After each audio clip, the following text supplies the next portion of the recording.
Software కంపెనీలో software ఇంజినీర్‌గా పనిచేస్తున్న తను తన పిల్లలతోటి మరి ఆత్మహత్య చేసుకున్న సంగతి మరి మీకు కూడా తెలిసే ఉంటుంది. సో, దీనికి సంబంధించి కొన్ని ఆధారాలు కూడా కీలక ఆధారాలుగా పోలీసులు సేకరించారక్కడ. అయినా సరే ఇంకా జాప్యం జరుగుతుంది. 13 రోజుల పాటు ఇంకా ఎంక్వైరీ చేస్తున్నామంటూ కూడా. అంటే ఆంధ్రప్రభ వెళ్ళి ఆహ్, జి జీఆర్‌పీ పోలీసులను ప్రశ్నించినప్పుడు కూడా వాళ్ళు ఇంకా కొనసాగుతుందండి మిస్టరీ ఉంది అంటూ. సో, ఒకవేళ మీ అనుభవంలో మిస్టరీ ఏదై ఉంటదంటారు? దీని వెనక గల కారణాలు ఏమై ఉంటాయంటారు? ఒకటి మిస్టరీకి చాలా కారణాలే కనపడతాయి ఇక్కడ. అతి ముఖ్యంగా దీన్ని డైవర్ట్ చేయడానికి ఈ సోషల్ మీడియా దరిద్రం ఒకటి ఉంది.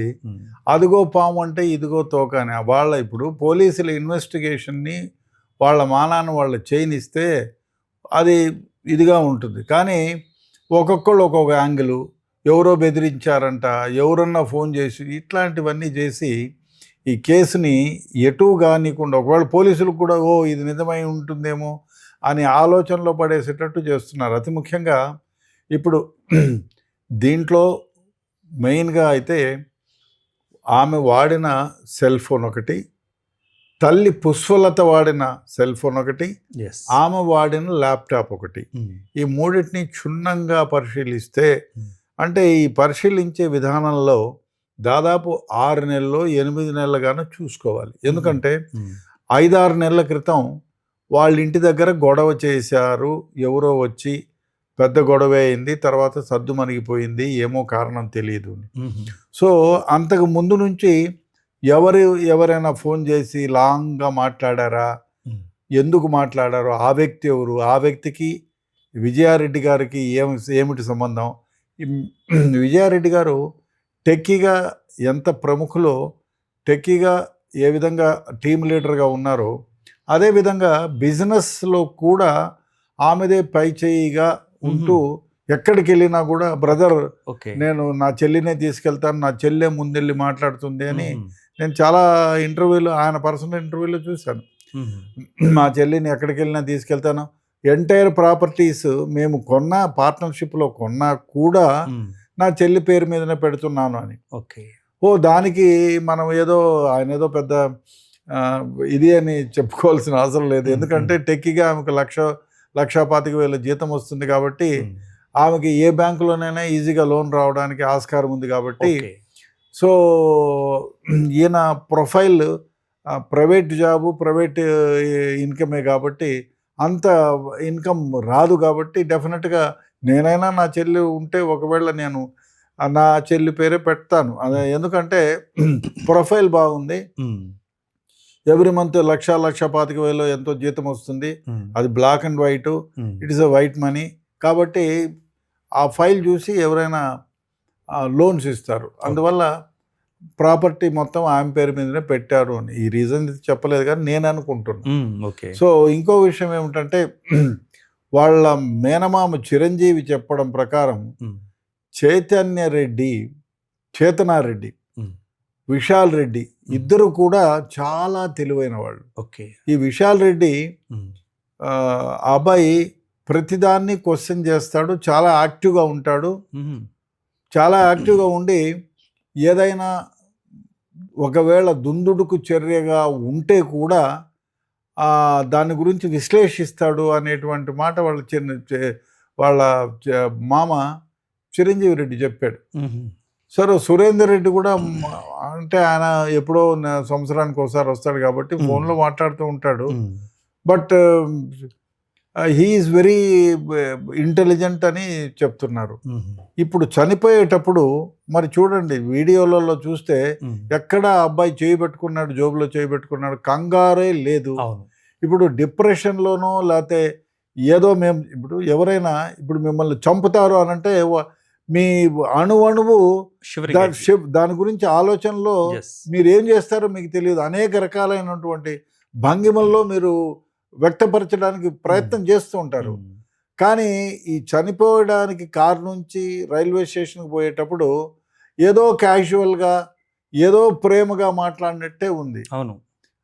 అంటే ఒకటి అంతకుముందు ఈమె ప్లాన్ వేసుకొని ఈమె బహుశా 1 గంటకే పిల్లల్ని చంపి తను చనిపోవాలనేటువంటి ఉద్దేశానికి వచ్చేసి ఉండాలి. వచ్చేసిన తర్వాతే ఈమె తల్లికి చెప్పి 2:30, 3 ఆ ప్రాంతంలో తల్లికి చెప్పి ఇటు పటాన్ చెరువుకి వెళ్ళి పటాన్ చెరువులో చేతనారెడ్డి ఒక అమ్మాయిని సెకండ్ ఇయర్ చదువుతుంది, ఆ అమ్మాయిని తీసుకొని అక్కడి నుంచి మళ్ళీ ఘటకేశ్వరికి వెళ్ళి విశాల్ రెడ్డిని కలెక్ట్ చేసుకొని, అదే కాకుండా ఈ చైతన్యని విశాల్ని సెక్యూర్ చేయడానికి మధ్యలో 2 గంటలు పైగా ఉంది. అంత టైం పట్టిందా? ఓకే. మళ్ళీ మధ్యలో ఎక్కడికైనా వెళ్ళారా? ఇది అదొకటి. అతి ముఖ్యంగా ఈమె ఆ వారం రోజులుగా ఈ టెలిఫోన్ తీసుకొని ఈమె లొకేషన్స్ ఎక్కడెక్కడ తిరిగింది అది ట్రాక్ చేయాలి. ఓకే.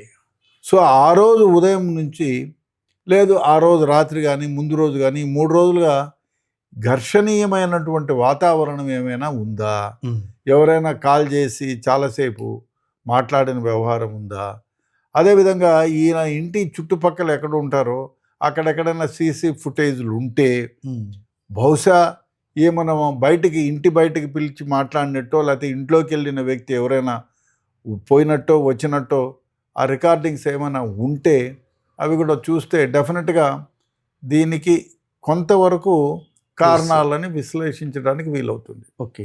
అతి ముఖ్యంగా ఇప్పుడు 6 నెలల క్రితం ఎప్పుడో ఇంటి దగ్గర పెద్ద గొడవ అయింది అన్నారు.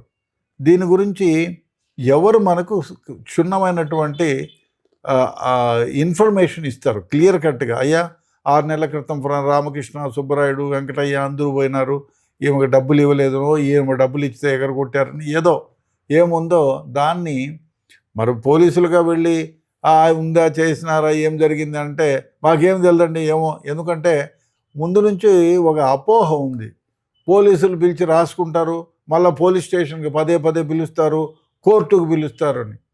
దానివల్ల అందరూ నిజం తెలిసినా కొంతవరకు మాకెందుకయ్యా తలనొప్పి అనే పరిస్థితిలో ఉంటారు. కాబట్టి వాళ్ళని కన్విన్స్ చేయాలంటే మఫ్టీలో ఎవరైనా పోయి క్యాజువల్గా అనుకోని పాపం విజయారెడ్డి చాలా మంచిది, నాకు కూడా సహాయం చేసిందండి, మా బంధువుల అబ్బాయిని కూడా ఎక్కడో ఉద్యోగంలో పెట్టింది, ఇట్లా మాటలు చెప్తూ అసలు ఏదో గొడవ జరిగిందంట కదా అందుకే చనిపోయిందంట కదా అని అడిగితే ఒకవేళ ఎవరైనా ఆ వ్యక్తులు ఎవరో తెలిసి ఉంటే డెఫినెట్గా లీకు ఇస్తారు.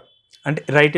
అంటే ఇప్పటి వరకు మరి ఎంక్వైరీ చేసిన ఇన్వెస్టిగేషన్ చేసిన పోలీసులు ఆ యాంగిల్లో అడిగి ఉంటారంటారా? చెప్పలేము.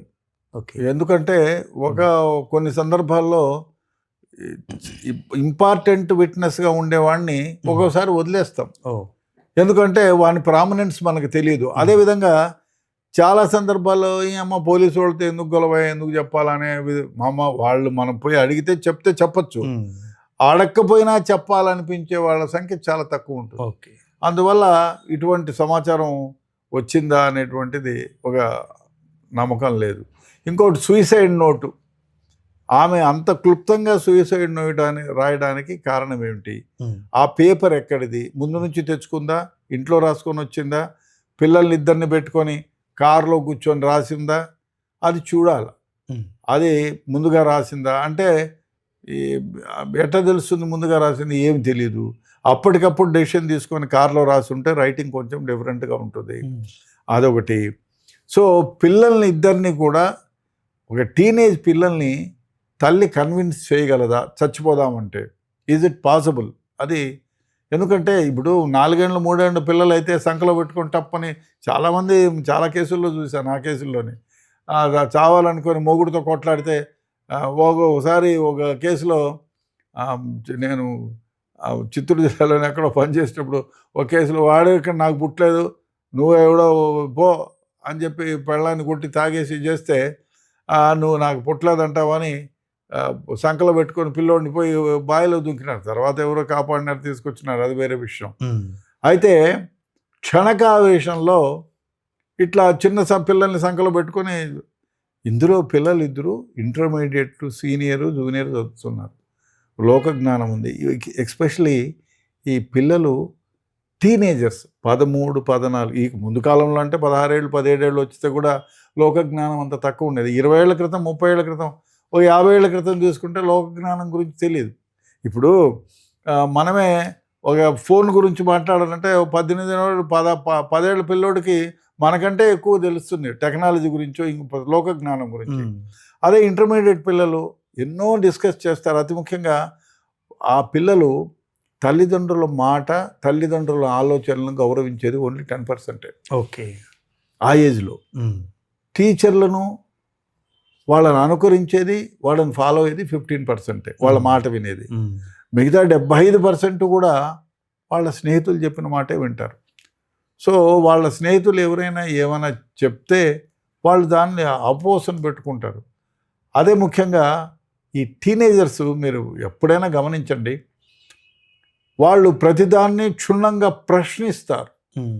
ఈ కాలంలో వాడు కొట్టినాడు, నేను ఎందుకు కొట్టకూడదు, వాడిని ఎందుకు కొట్టినావురా, తిరుగు తప్పి వదిలేకూడదా అంటే, ఎందుకు మమ్మీ వాడు కొట్టినాడు కదా నేను ఎందుకు కొట్టకూడదు అని క్వశ్చన్ చేస్తారు. ఓకే.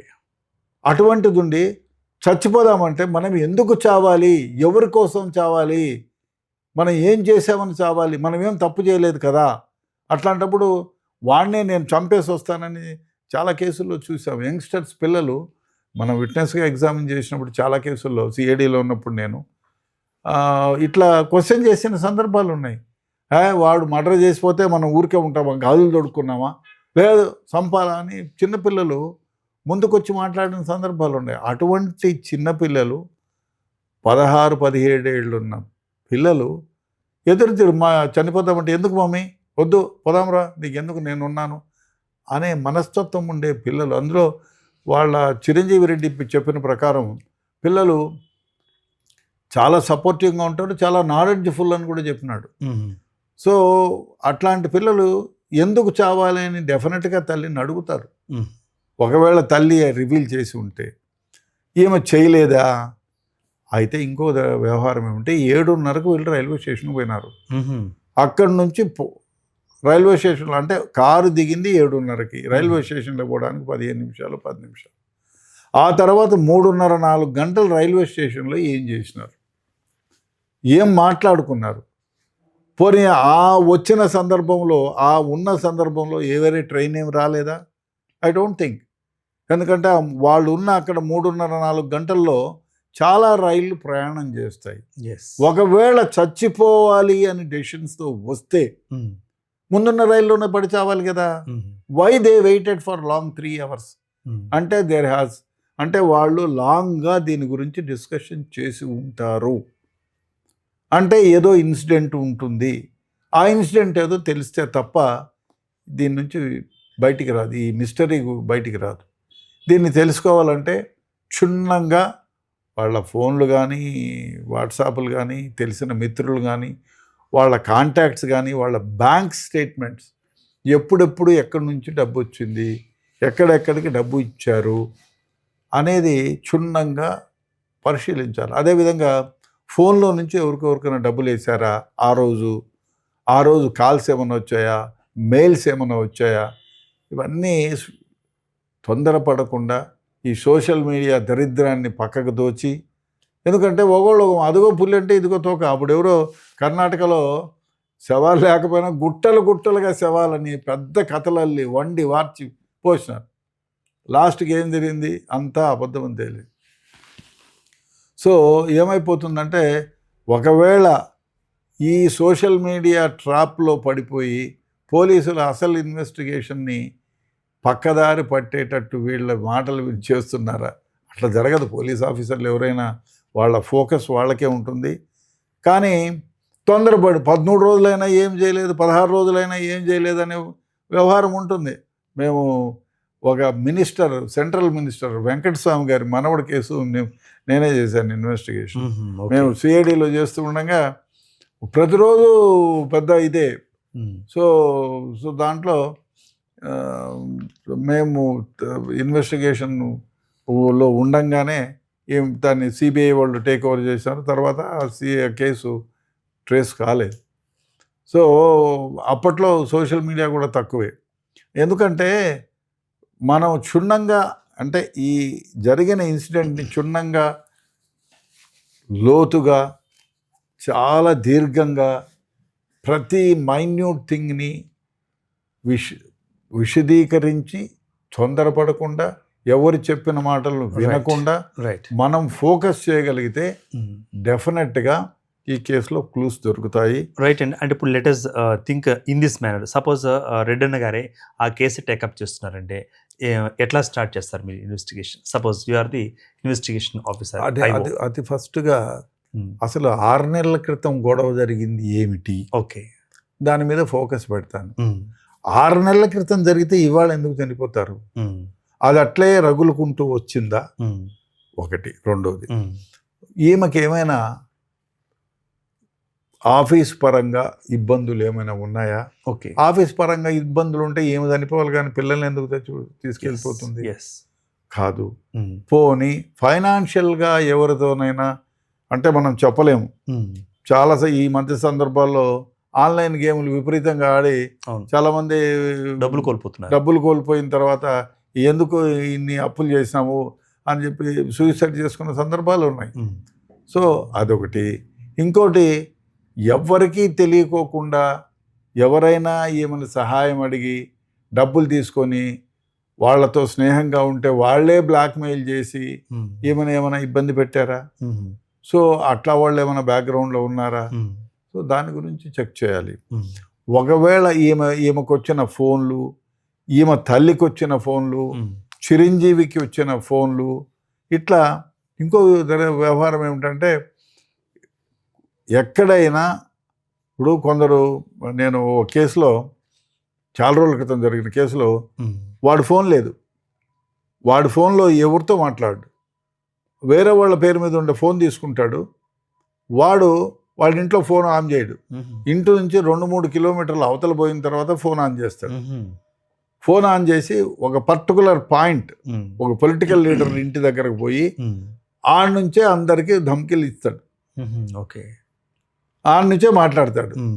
ఆ ఫోన్ అన్నీ అయిన తర్వాత తీసి ట్యాంక్ బండ్లో పడేసినాడు. ఏమనుకుంటారు ఇప్పుడు? లాస్ట్ కాల్ ట్రేస్ అవుట్ అవుతుంది లొకేషన్, అంతే. ఎక్కడి నుంచి? ఫలానా ఇంటి దగ్గర నుంచి. ఎక్కడ పోయింది? మాసపు ట్యాంక్ బండో ఏడో పడిపోయింది. ఎవరు? ఫోన్ పేరు మీద ఎవరు ఉంది? అనామకుడి పేరు మీద ఉంది. ఒక పిచ్చోడు రామయ్య కృష్ణయ్య పేరు మీద ఉంది. పోలీసులు ఎట్లా దీన్ని ఇన్వెస్టిగేట్ చేయగలుగుతారు? ఇట్లాంటి మిస్టరీలు ఏమైనా దరిద్రం పాలు ఉన్నాయా? బట్ ఏది ఏమైనా చాలా దురదృష్టకరమైనటువంటి ఇన్సిడెంటు. డెఫినెట్గా పోలీసులు దీన్ని సాల్వ్ చేస్తారనేటువంటి అభిప్రాయం నాకుంది. బట్ క్షుణ్ణంగా, తొందరపడకుండా, నిదానంగా ఎగ్జామిన్ చేస్తే, ప్రతి ఒక్కటి క్షుణ్ణంగా, వాళ్ళ ఇంట్లో నిజం చెప్తే ఏమైనా ఇంకా ఫోన్లు అవి కాకుండా ఏదైనా ప్రో నోట్స్, బాండ్స్ ఏమైనా ఉన్నాయా, అటువంటిది ఏమైనా ఉందా, అది కూడా ఎగ్జామిన్ చేయాలా. అదేవిధంగా వీళ్ళ ఇంటి చుట్టుపక్కల ఉండే వాళ్ళని కూడా తీరిగ్గా ఎగ్జామిన్ చేస్తే ఈ ఒక కొలిక్కి వచ్చేటువంటి ఆస్కారం ఉందండి. రైట్. ఇప్పుడు అంటే పుష్పలత కానీ, అంటే ఈమె తల్లి కానీ, వీళ్ళ అన్నయ్య గారు కానీ, అదేవిధంగా వాళ్ళ భర్త సురేందర్ రెడ్డి కానీ, వాళ్ళ అత్తమామని కానీ కలిసి మాట్లాడినప్పుడు, ఆంధ్రప్రభ కొన్ని ప్రశ్నించినప్పుడు, సో మొత్తం అంతా పోలీసుల మీదే, అంటే పోలీసులు ఇన్వెస్టిగేషన్ చేస్తున్నారు, వాళ్ళు మాకు నిందితులు ఉన్నారా లేదా అన్న విషయాన్ని చెప్తారు. అంటే మొత్తం పూర్తిగా వాళ్ళ మీద పడేస్తున్నారు, అంటే పోలీసుల మీద భుజాల మీద పడేస్తున్నారు. కానీ కీలకమైన సమాచారం ఇది ఇచ్చాము, పోలీసులకు చెప్పాము, ఇలా చేసింది అనేటు పోలీసులకు కానీ, అదే ఇన్వెస్టిగేషన్ చేస్తున్న ఆఫీసర్లకు కానీ, లేదా మీడియా కానీ చెప్పని పరిస్థితి ఇక్కడ. ఎందుకని కామ్గా ఉన్నారంటారు? ఒకటి, జరిగింది ఏదో జరిగిపోయింది, ఇప్పుడు చదివితే ప్రయోజనం ఏముంది, ఆమె చనిపోయింది అని తీసుకురాము. చాలా సందర్భాల్లో చాలా కేసులు ఉంటారంట. ఇప్పుడు కుటుంబం అంతా పోయింది, ఈ అసలు విషయాలు, ఇట్లాంటి పిచ్చి చిన్న విషయాల వల్ల ఏం నిజం సమాధి కాకూడదు. కానీ వాళ్ళు ఆ యాంగిల్లో ఆలోచించాలి. ఇప్పుడు మనం ఏం చేస్తాము, వాడికి జరిగిన అన్యాయం నాకు జరగకూడదు, నాకు జరిగిన అన్యాయం ఇంకొకటి జరగకూడదు అనే ఆలోచనలో చాలామంది ఉంటారు.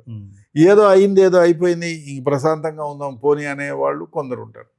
కాబట్టి వాళ్ళు కూడా, ఎవరైతే ఈ చిరంజీవి రెడ్డి కానివ్వండి, సురేందర్ రెడ్డి కానివ్వండి, పుష్పలత కానివ్వండి, వాళ్ళు కూడా ఈమె ఈ విధంగా సూసైడ్ చేసుకుంది టీనేజ్ పిల్లలతో, ముక్కుపచ్చలారని పిల్లలతో, మనము డెఫినెట్గా దీనికి కారణాన్ని అన్వేషించి పోలీసులకి తోడ్పాటు అందించి, మన దగ్గర ఉన్న ప్రతి చిన్న సమాచారాన్ని పోలీసులకి ఇస్తే, దీని పర్యవసానంగా ఎవరైతే మన అమ్మాయిని ఇబ్బంది పెట్టారో వాళ్ళను ట్రేస్ చేసి జైలుకు పంపించడానికో, వీలుగా ఉంటుందనే ఆలోచన వాళ్లకు రావాలి. రైట్. ఇప్పుడు అంటే ఇందులో ఐఓలుగా ఉన్న పోలీసులు ఎవరైతే ఉంటారో, సో వాళ్ళ సర్వీస్ కాలంలో దాదాపుగా వందలు వేలలో కేసులు సాల్వ్ చేస్తుంటారు, కేసులు చూస్తుంటారు. సరే వాళ్ళకే సవాల్గా మారింది అంటూ కూడా బయట వినిపిస్తుంది. అదేవిధంగా వాళ్ళ అంటే ఒక ఇన్వెస్టిగేషన్ జరిగేటప్పుడు లాస్ట్ పాయింట్ వరకు ఇన్వెస్టిగేషన్ అయిన తర్వాత అప్పుడు మాత్రం ప్రెస్ మీట్లు పెడతారు, పబ్లిక్ చేస్తారు. మీకు తెలియని విషయం ఏమంటే చాలా సందర్భాల్లో ఒక చెప్పకూడదేమో ఈ సందర్భంగా ఒక triple murder case. Okay. Nandaraju Goud అని బీజేపీ లీడర్, పాపయ్య గౌడ్ అని విశ్వ హిందూ పరిషత్ లీడర్, వీళ్ళని ఇద్దరిని ఒకే రోజు కత్తులతో నరికినారు. దాంట్లో ఎక్కడా క్లూస్ దొరకలే. లోకల్ పోలీసు వాళ్ళు చేసి సిఐడికి మాకు ఇచ్చినారు. మేము 3 నెలలు ఎంత కోసం బ్రతిమలాడి చేసినా, ఎంత ప్రయత్నం చేసినా క్లూ లేలే. లాస్ట్గా ఒక సస్పెండ్ అయిన కానిస్టేబుల్ ఒక ఇచ్చిన చిన్న క్లూ, ఆ వీధి దగ్గర ఎక్కడో పడిన ఒక చిన్న క్లూ మోటార్ సైకిల్ మాకు ముద్దాయిల్ని తెచ్చిపెట్టింది. ఓకే. సో చెప్పలేం. అంటే ఈ ప్రతి కేసులోనూ ఎవిడెన్స్ ఉంటుంది, ఎవరో తెలుస్తుంది, కానీ ఒక్కొక్కసారి చిన్న పాయింట్ మిస్ అయితే అది మిస్గానే పోతూ ఉంటుంది. అందువల్ల ఆ పాయింట్ని ఎతికి పట్టుకోవడానికి తొందరపడకుండా నిదానంగా ప్రతి విషయాన్ని క్షుణ్ణంగా పరిశీలిస్తే డెఫినెట్గా ఎటువంటి కేసులోనైనా క్లూస్ దొరుకుతాయి. రైట్ అండి. ఇప్పుడు మరి ప్రతి ఒక్క క్రిమినల్ కూడా, క్రిమినల్ సైకాలజీ తెలిసిన మీరు కూడా మరి దీనికి సంబంధించి ఎక్కడో చిన్న క్లూ, ప్రతి నేరస్తుడు, ప్రతి నేరగాడు చిన్న క్లూ విడిచిపెట్టడం జరుగుతుంది కదా, దాన్ని పట్టుకోవడంలో జాగ్రత్తగా లేకపోతే, జాగరూకత వ్యవహరించకపోతే ఒక నిజం అక్కడే ఆగిపోతుంది, కప్పిపుచ్చబడుతుంది. ఒక నిజం తెలుసుకోలేకపోతాం. అటువంటి క్లూస్ ఇందులో ఉండే అవకాశం ఉందంటారు ఈ కేసు? చెప్పలేము. ఉంటే ఉండొచ్చు కూడా, చెప్పలేం. ఎందుకంటే ఇప్పుడు పోలీసులు అన్ని కోణాల నుంచి దర్యాప్తు చేయాలా, చిత్తశుద్ధితో చేస్తూనే ఉంటారు. ఈ చేసేటప్పుడు కొన్ని సందర్భాల్లో అసలు విషయాన్ని ఎక్కడో మర్చిపోవచ్చు, దాని మీద ఫోకస్ లేకుండా పోవచ్చు. అందువల్ల దాన్ని ట్యాప్ చేయకపోతే అది అట్లే మరుగుపడిపోతుంది. ఒకనొక కేసులో ఐ థింక్ చాలా ఓల్డ్ కేసు, దాంట్లో ఏమైందంటే అందరినీ ఎగ్జామిన్ చేసినారు, అందరినీ స్టేట్మెంట్ రికార్డ్ చేశారు, కానీ ప్రతిరోజు వాళ్ళ ఇంటికి పాలు పోయిన వచ్చిన వాడిని ఎగ్జామిన్ చేయలేదు. He has given a great information. Good. So వాడు చెప్పిన సమాచారం పైన కేసు దర్యాప్తు చేస్తే క్లూస్ వచ్చినాయి. క్లూస్ వస్తే ముద్దాయిల్ని అరెస్ట్ చేసినారు. అట్లా ఇంపార్టెన్స్ దీంట్లో ఇది కాదులే అనుకుంటే చేజారిపోతుంది. కాబట్టి ప్రతి కేసులో ప్రతి చిన్న క్లూను కూడా అనుమానించారు. అయితే ఇంకో విషయం అండి, ఇప్పుడు నెలల తరబడి లేదా రోజుల తరబడి ఒక కేసుని డీల్ చేస్తున్నప్పుడు కొన్ని ఎవిడెన్స్లు అనేవి చెరిగిపోవచ్చు, తరిగిపోవచ్చు, ఏమంటారు మాసిపోవచ్చు కదా, అటువంటివి ఈ కేసులో ఉండే అవకాశం ఉందంటారా? ఎటువంటివి?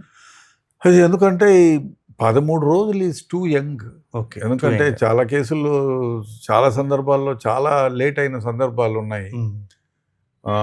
ఎందుకంటే 2 పిల్లలు, టీనేజ్ పిల్లలతో కలిపి ఈమె ఆత్మహత్య చేసుకునిందంటే డెఫినెట్గా there must be a strong reason. ఇప్పుడు డిప్రెషన్లో చనిపోయింది అంటే డిప్రెషన్ వస్తే ఇమీడియట్గా యాక్షన్ తీసుకోవాలి. ఇంత ప్లాన్డ్గా అరే డిప్రెషన్లో చచ్చిపోతే ఆమె చనిపోవాలి తప్పని. పిల్లలకి ఏముంది, ఒకవేళ పిల్లల్ని తీసుకొని కన్విన్స్ చేయాలన్నా మేమెందుకు చావాలి మమ్మీ, నువ్వెందుకు చావాలి మమ్మీ, ఎవడో చేసిన దానికని క్వశ్చన్ చేస్తారు కదా. వాళ్ళు 2 ఏళ్ళు 3 ఏళ్ళు పిల్లలు కాదు కదా. కావాలంటే ఈమెను ఇద్దరిని కూడా ఆమె ఇద్దరు కలిపి ఈమెను కట్టేసేటువంటి బాడీ ఉంది వాళ్ళిద్దరికి. వద్దు మమ్మీ పోవద్దని, ఆమె దూరదానికి పోయినా లాక్కొచ్చేటువంటి శక్తి ఉంది అబ్బాయికి అమ్మాయికి, ఇద్దరు కట్టు బాడీ పవర్ ఉంది. అట్లాంటప్పుడు ఆమె వీళ్ళని ఎందుకు కన్విన్స్ చేసింది, ఎందువల్ల వాళ్ళు కన్విన్స్ అయినారు, ఎందువల్ల వాళ్ళు ఈమెతో పాటు కూడా ఆత్మహత్య చేసుకున్నారు? డెఫినెట్గా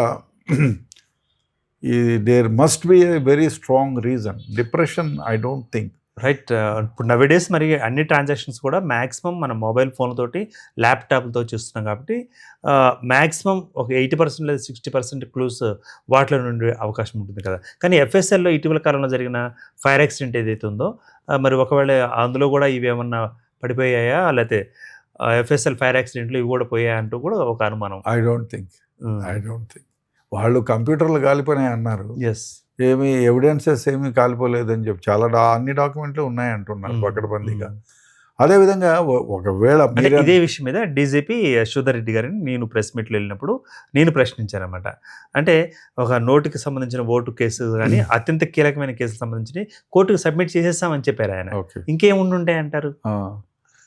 ఆ కేసులో అన్ని సబ్మిట్ చేసిన తర్వాత ఇంకో విషయం ఏమిటంటే మీరు చెప్పినట్టే ఈ ఫోన్లు 2 కాలిపోయినాయి అన్నాం, ల్యాప్టాప్ కాలిపోయింది అనుకో, ఆ ఫోన్లు ట్రాన్సాక్షన్ ఏ కంపెనీ నుంచి తీసుకున్నాడో ఆ కంపెనీకి అడిగితే మొత్తం ఇస్తాడు కదా, కాల్ లిస్టు, డేటా మొత్తం ఇస్తారు కదా, కాబట్టి నో ప్రాబ్లం. అయితే ఇక్కడ ఇంకోటండి, ఇప్పుడు ఇన్వెస్టిగేషన్ ఆఫీసర్స్ అన్ని విషయాలు మీడియాకి చెప్పాల్సిన అవసరం లేదు. ఎందుకంటే కేసు ఇన్వెస్టిగేషన్ పూర్తయ్యేంత వరకు ఏ విషయం లీక్ చేయకూడదు కదా అన్న కోణంలో నిజాలు ఇంకా ఉంటాయి, మిస్టరీ ఇంకా మిగిలే ఉంటుందని నెటిజన్లు అనుకుంటున్నారు, నెటిజన్లు ప్రశ్నిస్తున్నారు. అట్లా అది కరెక్టే అయి ఉంటుంది. మేము కూడా చాలా సందర్భాల్లో ఇంపార్టెంట్ కేసులో మంచి క్లూస్ వస్తే ఎక్కడైనా పక్కన ఎక్కడన్నా అంత దూరం ఎందుకు, మన దగ్గర పనిచేసి మన పోలీసుల సహాయం చేసేదానికి వచ్చిన పోలీసులకే చెప్పం. ఓకే, ఎందుకంటే లీక్ అయిపోతే అసలు ముద్ద వెళ్ళిపోతాడు కదా. అందువల్ల చాలా సందర్భాల్లో పోలీసులు ఇన్వెస్టిగేషన్ చర్యల్ని గోప్యంగా ఉంచడం అనాదిగా వస్తుంది, అదే పాటిస్తారు కూడా చాలా వరకు. ఎందుకంటే సపోజ్ ఫలానా వ్యక్తిని మనం అరెస్ట్ చేయబోతాము అని చెప్పి ఇన్ఫర్మేషన్ ఇస్తే ఆ ఇన్ఫర్మేషన్ వల్ల వాడు అలర్ట్ అయిపోయి పారిపోయే ప్రమాదం ఉంది, వేరే దేశాలకు వెళ్ళిపోవచ్చు. అందువల్ల ఒకవేళ తెలిసిన క్లూస్ వస్తూ ఉన్నా అటువంటి ఇన్ఫర్మేషన్ని పోలీసులు జనరల్గా గోప్యంగా ఉంచుతారు. అంటే ఆ పరిధిలో ఉండే 1-2 సుపీరియర్ ఆఫీసర్లు వాళ్ళ మధ్య ఉంటుంది, మిగతా స్టాఫ్కి తెలిస్తే అంతెందుకు. ఈ గంజాయి నేను నార్కోటిక్ కంట్రోల్ బ్యూరోలో పనిచేశాను. అక్కడెక్కడైనా ఇన్ఫర్మేషన్ మనకు వస్తే ఎవరికైనా మాట్లాడడమో చేయడమో చేస్తే ప్రైవేట్ డ్రైవరు ఎవడన్నా ఉంటే ఆ రైడ్ ఫెయిల్ అవుతుంది. చాలా సందర్భాలు ఆ విధంగా అయినాయి. ఓకే, దానికి కారణం ఏమిటి అంటే మనం నోటి తుత్తరతో ఎప్పుడన్నా రేపు పోదాం రైడ్కి పోదాం ఫలానా ఊరికంటే ఆ ఊర్లో ఎవడో వెదవకి ఇటు ఫోన్ చేసి చెప్పేస్తారు. ఎవడో ఒకటి ఉంటాడు కదా, వాళ్ళకి వీళ్ళకి లింక్ ఉన్నాడు. పోలీసులు ఏమి దేవతలు కాదు, అందరూ పైనుంచి దిగొచ్చిన వాళ్ళు కాదు. వాళ్ళలో కొంచెం ఆశపరులు ఉంటారు, అంతా సమాజంలో నుంచి వచ్చిన వాళ్ళు కాబట్టి వాళ్ళకు వీళ్ళకు లింక్ ఉన్నోళ్ళు ఉంటారు, చెప్తారు. అంతెందుకు క్లబ్లో పబ్లో రైడ్కి వస్తామని నేను బేగంపేటలో ఏసీపీగా పనిచేసేటప్పుడు చాలా సందర్భాల్లో రైడ్కి పోదామంటే అన్ని క్లబ్బులకు ఫోన్ చేసి చెప్పిన సందర్భాలు ఉన్నాయి కొందరు. అక్కడ హోంగార్డో ఇంకోడో స్వీపరో, సార్ ఈరోజు రైడ్కి పోతానంటే చూడబ్బా నేను చెప్పినాను మీ ఇష్టం అని, వాడు అదిగానే 5-10 వాడికి ఇస్తాడు. కాబట్టి ఇట్లా జరుగుతుందేమో అనే ఉద్దేశంతో పోలీసులు కూడా దేశాన్ని గోప్యంగా ఉంచారేమో. రైట్ అండి. ఇప్పుడు కొన్ని కేసుల్లో కూడా మరి ఆధారాలు, ప్రూఫ్స్, ఎవిడెన్స్లు, ప్రూఫ్స్ ఇవి కరెక్ట్గా దొరకకపోతే లేకపోతే ఆ కేసుని క్లోజ్ చేస్తారా లేకపోతే అట్లా ఓపెన్ చేసి ఉంచుతారంటారా? చూస్తారు, ఇంకా కొద్ది రోజులు చూసి తర్వాత క్లోజ్ చేస్తారు. క్లోజ్ చేసినా మళ్ళీ దాంట్లో ఎవిడెన్స్ దొరికితే మళ్ళీ ఓపెన్ చేస్తారు. అంటే అన్లెస్ వీళ్ళు మళ్ళీ వీళ్ళు కంప్లైంట్ చేస్తే తప్ప.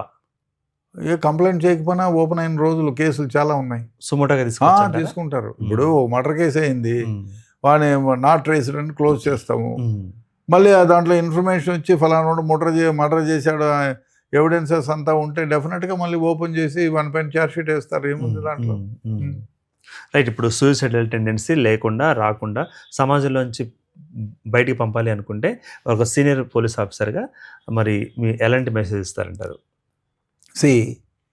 జీవితం ఒకటే, భగవంతుడు ఇచ్చిన అత్యుత్తమైనటువంటి మానవ శరీరాన్ని తొందరపడకుండా ఆలోచించండి. మీకు వచ్చిన కష్టం ఏమిటి ఫేస్ చేయండి. ప్రతి ప్రశ్నకి జవాబు ఉంటుంది, ప్రతి కష్టానికి డెఫినెట్గా కష్టం తర్వాత ఒక మంచి వాతావరణం ఉంటుంది, కష్టాన్ని మించిన సుఖం ఉంటుంది. కాబట్టి ఎట్టి పరిస్థితుల్లో కూడా తొందరపడి ఎవరో చెప్పిన మాటలు విని మీరు ఆత్మహత్యలు చేసుకోవడమో, లేదు ఆత్మనిర్భరతను కోల్పోయి డిప్రెషన్లోకి పోయి మీరు చనిపోవటము, లేదా మీతో పాటు ఉన్న వాళ్ళని కూడా తీసుకెళ్ళి చంపటము, ఆ విధంగా చేయకండి. ఎందుకంటే భగవంతుడు ఎంతో గొప్ప వరం తీసుకుంటేనే మనం మానవులుగా పుట్టాము.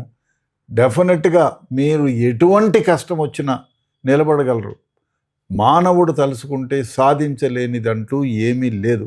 కాబట్టి మీకు వచ్చిన కష్టాన్ని క్షుణ్ణంగా ఆలోచించండి, తొందరపడకుండా yes I can face it అని చెప్పి నెమ్మదిగా ఆలోచన చేస్తే దానికి మీకు ప్రశ్నకు జవాబు దొరుకుతుంది. అంతవరకు తొందరపడకుండా ఉంటే డెఫినెట్గా మీరు మళ్ళీ సంతోషంగా మరి జీవితాన్ని హ్యాపీగా గడపగలరు. కాబట్టి ఎవరు దయచేసి ఈ డిప్రెషన్ లేకపోవడము, డిప్రెషన్ ఏదైనా జరిగితే ఆలోచించండి. మీ స్నేహితులు ఎవడన్నా ఉంటే అడగండి, బాబు ఇట్లా జరిగింది. బట్ మీలో మీరే చెప్తే వాడు ఏమన్నా అనుకుంటే అనుకోనివ్వండి, అంతటితో వదిలేయండి. మీరు తెలిసిన మంచి స్నేహితులు ఉంటారే, నాకు ఇట్లా జరిగింది ఏం చేద్దామని ఒకరితో అడగండి. వాడు మంచి ఆలోచన ఇస్తే లేదు, వాడు చెడ్డ ఆలోచన ఇస్తే తీసి పడేయండి. అదే కాకుండా మీకు జరిగిన కష్టాన్ని ఏ విధంగా నివారించగలమో 10 సార్లు ఆలోచించండి, 10 రకాలుగా ఆలోచించండి. సో మీకు డెఫినెట్గా కష్టానికి, ఇప్పుడు తాళం తయారు చేసినప్పుడు తాళం చెవి తయారు చేయకుండా ఉంటారా? డెఫినెట్గా ఉంటారు. మనకు వచ్చిన కష్టానికి డెఫినెట్గా ఒక ఆన్సర్ ఉంటుంది. దాన్ని నిదానంగా తొందరపడకుండా యోచనతో చేస్తే దాని నుంచి సక్సెస్ఫుల్గా వస్తారు. మీరు ఎందరో జీవితాలు తీసుకోండి, అందరూ కూడా కష్టాల్లో మునిగిపోయి అన్నీ అయిపోయింది, జీవితం అయిపోయింది అనుకునేవాళ్ళు మళ్ళా జీవితంలో ఎంతో వృద్ధిలోకి వచ్చారు, ఎంతో పై ఉన్నారు, ఎన్నో విధాలుగా జీవితాన్ని అనుభవించారు. కాబట్టి ఎవ్వరు కూడా దయచేసి ఏదో కష్టం వచ్చిందనో, ఎవరో తిట్టారనో, ఎవరో మిమ్మల్ని ఫోర్స్ చేశారనో, ఇబ్బంది పెట్టారనో ఈ డిప్రెషన్లోకి పోయి సూయిసైడల్గా చేసుకోవడము, లేకపోతే ఎవరో ఏమో అన్నారని ఆత్మహత్య చేసుకోవడము దయచేసి చేయకండి. రైట్. అంటే ఒక ఎక్స్-డీసీపీగా మీరు మరి ఇప్పుడు జిఆర్పి పోలీసులకు కానీ, అదేవిధంగా లా అండ్ ఆర్డర్ పోలీసులకు కానీ ఇచ్చే మెసేజ్ ఏమైనా ఉందంటారా? ఏం లేదండి, వాళ్ళు ఎలా ఫాలో అయితే బాగుంటుంది? ఎనీ ఇన్వెస్టిగేషన్ ఆఫీసరు క్షుణ్ణంగా బాగానే కష్టపడి చేస్తారు. ఎందుకంటే అరే నేను ఏమి చేయలేకపోయినాననే బాధ ఉంటుంది. ఇప్పుడు చనిపోయిన వాళ్ళకి ఎంత బాధ ఉంటుందో ఇన్వెస్టిగేషన్ చేసే వాళ్ళకి అంతకంటే ఎక్కువగానే బాధ ఉంటుంది. అరే ఈ కేసు నేను సాల్వ్ చేయలేకపోయానే, ఎంత ఇది అనే క్షోభ పడతానే ఉంటారు. కానీ ఒకటేమిటంటే ఈ సోషల్ మీడియా అంటే వాళ్ళు చెప్పిన మాటలు అవి పక్కన పెట్టి ఇన్వెస్టిగేషన్లో ఏ విధంగా చేస్తే బాగుంటుందో మీకు తెలుసు. మీరంతా పోలీస్ ఆఫీసర్ అంటే ఊరికే అయింది కాదు. డెఫినెట్గా మీరు తొందరపడకుండా సోషల్ మీడియాను ఫాలో కాకుండా మీ ఇన్వెస్టిగేషన్ మీరు చేయగలిగితే డెఫినెట్గా you will reach the destination. Right. ఇప్పుడు సోషల్ మీడియాలో కూడా అదిగో తోక ఇదిగో పులి, లైక్ అగో టోపీ పెట్టుకుని అటు పోతున్నాడు, ఆ టోపీ పెట్టుకుని ఇటు వస్తున్నాడు, వీడియోని చెప్పడం వల్ల, ప్రచారం చేయడం వల్ల మరి ఇన్వెస్టిగేషన్కి ఎఫెక్ట్ ఎంతవరకు పడుతుందంటారు? ఇప్పుడు ఒకటి కాకపోయినా ఇప్పుడు 10 మంది, చిన్న ఎగ్జాంపుల్, 10 మంది వాడు దయ్యాన్ని తీసుకొచ్చి అక్కడ చెడ్డ వ్యక్తిని తీసుకొని వాడి దేవుడు అంటే అమ్మో నిజంగా దేవుడేనేమో. ఇప్పుడు ఒక రాయిని తీసుకొచ్చి అక్కడ పెట్టి ఈ రాయి దగ్గర నేను మొక్కి నిన్న పోయినాను, నాకు ఈ విధంగా బంగారు దొరికింది అని 100 మంది చెప్తే మీరు ఒక్కళ్ళు ఏం చేస్తారు? నేను మొక్కుదాం, నాకు బంగారు దొరుకుతాం. అది మానవ న్యాచురల్. ఆ విధంగా 10 మంది ఈ విధంగా జరిగి ఉంటుంది, ఈ విధంగా జరిగి ఉంటుందంటే అసలు దాన్ని వదిలేసి ఈ విధంగా జరిగి ఉంటుందేమో దాన్ని వెంటబడాల్సిన విషయం కూడా ఉంటుంది. దానివల్ల డెఫినెట్గా ఇది పక్కదో పట్టిస్తుంది కొన్ని సందర్భాల్లో. రైట్. ఇప్పుడు మరి ఈ కేసులో ఇక ఫైనల్ క్వశ్చన్గా అడగడం జరుగుతుంది. ఇప్పుడు ఇందులో ఉన్న లైవ్ విట్నెస్లుగా భావించబడుతున్న వ్యక్తులు అంటే చిరంజీవి రెడ్డి గారు, అదేవిధంగా పుష్పలత, మరి చిరంజీవి రెడ్డి గారు వాళ్ళ యొక్క భార్య కూడా ఉన్నారు. సో చిరంజీవి రెడ్డి గారి యొక్క భార్య మరి విజయారెడ్డి పేరును కూడా టాటూగా పొడిపించుకోవడం అప్పట్లో జరిగిందంటూ, అత్యంత ప్రేమగా ఉన్నారంటూ కూడా. మరి ఈ ముగ్గురికి ఒకవేళ తెలిసిన ఏ చిన్న విషయమైనా సరే మరి పోలీసులకు అందజేస్తే 6 నెలల క్రితం జరిగింది కానీ, 2 నెలల క్రితం జరిగింది కానీ, ఆ రోజు జరిగింది కానీ, మరి ఒక మంచి క్లూ ఇచ్చినట్టు ఉంటుంది కదా. దీని మీద మీ యొక్క ఒపీనియన్ ఏంటంటారు? డెఫినెట్గా వాళ్ళు మరి చిరంజీవి పుష్పలత రెడ్డి గారు ప్లస్ వాళ్ళు ఇప్పుడు పుష్పలతమ్మ కానీ లేకపోతే చిరంజీవి కానీ మిగతా కుటుంబ సభ్యులు కానీ వీళ్ళ స్నేహితులు కానీ ఆఫీస్లో పనిచేసే వాళ్ళు కానీ సార్ ఈ విధంగా జరిగింది, ఇదేమన్నా అయి ఉంటుందా అనేది క్లూస్ పోలీసులకి చెప్పగలిగితే, క్లూస్ అందించగలిగితే డెఫినెట్గా ఈ కేసు సాల్వ్ అవుతుంది. రైట్. మరి ఇంకోటి ఫైనల్ క్వశ్చన్ అండి. ఇప్పుడు మరి సూసైడల్ టెండెన్సీ రాకుండా ఉండడం చెప్పారు కదా, ఇప్పుడు మరి మెంటల్ పీస్గా ఉండాలంటే ఎలా, పబ్లిక్ మీరేమి ఇచ్చే మెసేజ్? ఒకటేనండి, ఏదైనా జరిగితే దాని గురించి నిదానంగా ఆలోచన చేయండి. అంతేగాని తొందరపడిపోయి ఆవేశంలో నిర్ణయాలు తీసుకోవద్దు.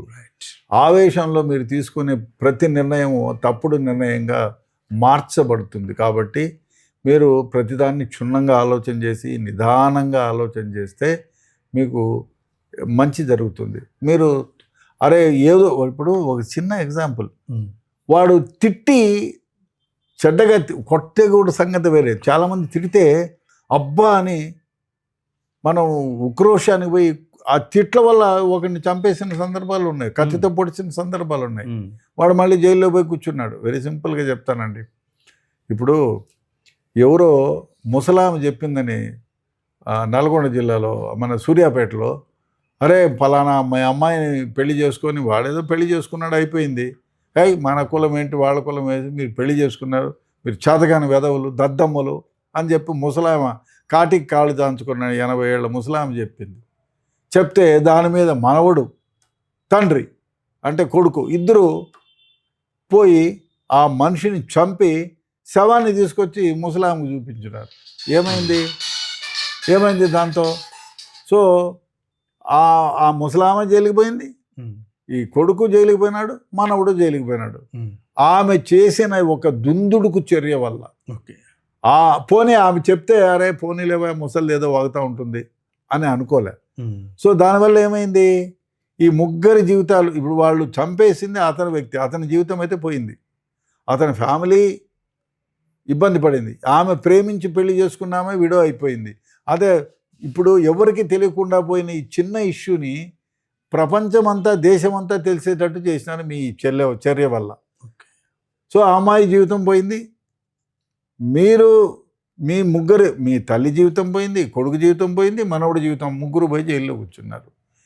మీరు చేసిన ఒక చిన్న చెడ్డ ఆలోచన మీ ముగ్గురి జీవితాలను నాశనం చేసింది, అవతల నీ కూతురు జీవితాన్ని నాశనం చేసింది. అందుకని ఎవరో ప్రజలేమో అనుకుంటారని, దేశంలో వాళ్ళు ఏమో అనుకుంటారని మీరు ఆలోచన చేయకూడదు. నిదానంగా అరే పోయింది ఏదో జరిగిపోయింది, దాని గురించి ఏమిటి అని ఆలోచన చేయాలి తప్ప కక్ష సాధింపు చర్యగా జరిగితే ఇట్లాంటి పర్యవసారాలు ఉంటాయి. కాబట్టి డెఫినెట్గా ఏదన్నా ఇటువంటి దుందుడుకు చర్యలో అంటే ఆవేశంలో ఎప్పుడు కూడా నిర్ణయాలు తీసుకోకండి. రైట్ అండి, thanks for the participation. Thank you very much. మరి మొత్తంగా చూసినట్టయితే ఎక్స్ డీసీపీ మరి రెడ్డన్న గారు తన యొక్క అభిప్రాయాన్ని వ్యక్తీకరించడం జరిగింది. మరి తప్పు చేసిన వాడు ఒక క్లూ అంటూ తప్పనిసరిగా ఇస్తాడు. అంటే ప్రతి తాళంకి, అంటే తాళం కప్పకి ఒక చెవి ఎలా అయితే ఉంటుందో దీన్ని కూడా ఓపెన్ చేసేందుకు ఒక క్లూ అంటూ కూడా ఉంటుంది. సో మరి క్షణిక ఆవేశాలు, క్షణిక భావాలు, మరి కోపోద్రేకాలు ఇవి కూడా క్షణికంగా ఉంటాయి. సో ఆ క్షణకాలం కరెక్ట్గా మనం సంయమనంగా పాటించగలిగితే సో ఇటువంటివి విపత్తులు జరిగే అవకాశాన్ని తగ్గించుకోవచ్చు. అదేవిధంగా మానవ ప్రాణం, మనిషి ప్రాణం అనేది చాలా విలువైంది. సృష్టిలో ఎక్కువ ప్రాణం కలిగింది అంటే ఎక్కువ విలువ కలిగిన ప్రాణాలు మరి మానవులే కాబట్టి, మనమే కాబట్టి ఆ ప్రాణాలు తీసుకోవడం లేకపోతే పక్కన వాళ్ళు తీయటం కూడా కరెక్ట్ కాదు. కానీ ఈ కేసులో కూడా మనం చూసినట్టయితే మనకి లైవ్గా ఉన్నవాళ్ళు, అంటే ఇప్పుడు సురేందర్ రెడ్డి గారు ఉన్నారు, అదేవిధంగా వాళ్ళ అమ్మ నాన్న ఉన్నారు, ప్లస్ మరి పుష్పలత గారు ఉన్నారు, చిరంజీవి గారు ఉన్నారు, చిరంజీవి గారి తర్వాత వాళ్ళు మరదలు కూడా, వాళ్ళ యొక్క భార్య గారు కూడా. అంటే ఈ 5గురు ఇచ్చే ఇన్ఫర్మేషన్స్ అనేవి ఏ చిన్న క్లూ అయినా సరే దీన్ని మొత్తం బట్టబయలు చేసేందుకు ఒక చిన్న క్లూ మరి పనికొచ్చే అవకాశం ఉంటుంది. కాబట్టి సో తరోగా మరి వారిని సంప్రదించి వారి యొక్క అభిప్రాయాలను తీసుకుంటూ, అదేవిధంగా కొలీగ్స్ ఎవరైతే ఉంటారో ఆఫీస్లో కొలీగ్స్ని కూడా ప్రతి ఒక్కరిని ప్రశ్నించడం.